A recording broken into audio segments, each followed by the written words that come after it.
I'm so excited to share this video with you. It's one of my favorite recipes personally. I'm going to show you how to make the hands down best tasting coconut milk yogurt. And it's so delicious, so healthy. So let's get started. The first thing I always do is gather all my ingredients. The ingredients you will need are 4 13.5-ounce cans of coconut milk unsweetened, 1.5 tablespoons of agar-agar flakes. This is for thickening. 1.5 tablespoons of inulin powder. This is to feed the probiotics. It's a prebiotic. You'll need your probiotics of choice. 2 tablespoons maple syrup. 2 tablespoons vanilla extract. As I mentioned, I will list all of the probiotics and links to them in the description box if you want to check them out. First things first, I always start with a clean and sterile Instant Pot. This is really important and you don't want to skip this step. Once I'm ready to start my yogurt, I select the saute on normal on my Instant Pot, and while it warms up, I open up all my coconut cans and pour the milk into the Instant Pot. Once I've added the milk, I add the agar-agar flakes, which is a thickening agent, and the inulin powder, which is a prebiotic. I stir to mix and continue stirring, scraping the bottom for 1.5 to 2 minutes, and then turn off the saute button just before it looks like it's going to boil. A lot of recipes call for a boil. I found that when I boil mine, it just creates too thick of a yogurt for me, so I do it right before it boils. I turn it off saute, and then I use a towel and I carefully lift my Instant Pot insert out and place it into the base of a broiling pan near my sink. Cooling off my yogurt before I can add my probiotics is a very important step.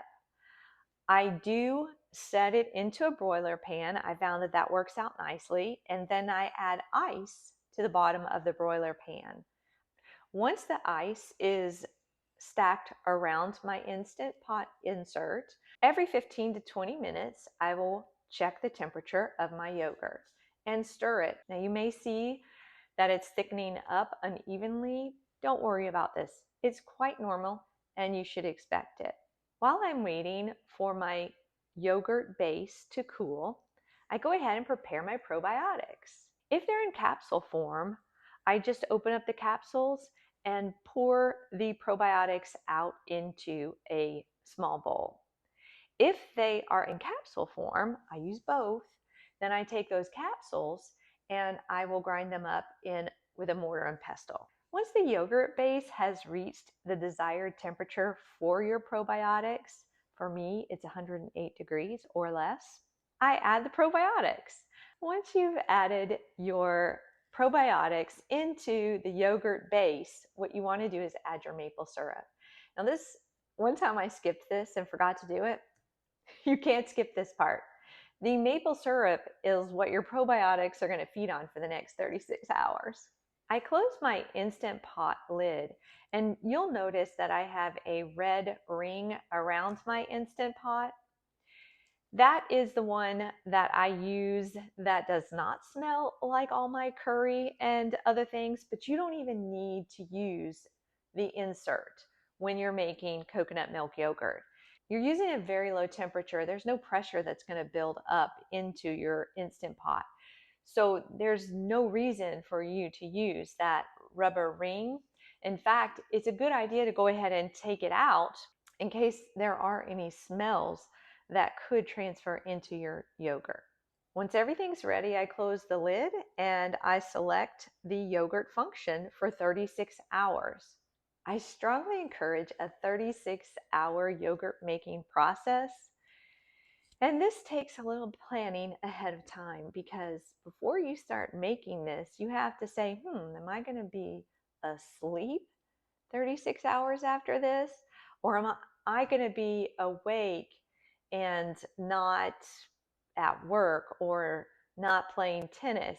You really need to think it through. Where will you be 36 hours from the time that you start your process of making yogurts so that you're there to take it out and store it when that 36 hours is done? Once that 36 hours is over, you'll want to unplug your Instant Pot and go ahead and open the lid. I check the smell of my yogurt and I visually look to see if it looks good.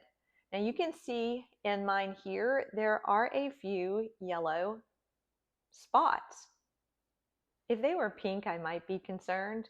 The smell is what yogurt should smell like. Nothing in me says, oh, this is not good for me. Use your own judgment if you choose to follow this recipe and make your yogurt. We are growing bacteria here. These yellow spots are normal in my yogurt. And the smell check is important, which is why I don't add the vanilla until after this process, as vanilla might mask the smell, the odor. So now that it looks healthy, it smells healthy, I am going to go ahead and add my vanilla and whisk it in. My favorite ways to enjoy my yogurt is either on top of some wild frozen blueberries or one of those big organic frozen Costco strawberries. Those are really delicious too. I use these tiny glass jars to store individual servings of my yogurt. You do not have to do this. I do it because honestly, this yogurt is so delicious, I would eat too much of it. And really, there's no reason to eat too much of it. I just need a small serving a day to keep my gut happy, to keep me happy. And so I like to portion out the blueberries into these small serving dishes and then pour my yogurt on top of it and put these little nice silicone lids on and put them into the refrigerator where it will stay good for 2, 3, 4 weeks. I hope you enjoyed this video. I hope it inspired you to try this recipe. Have a great day.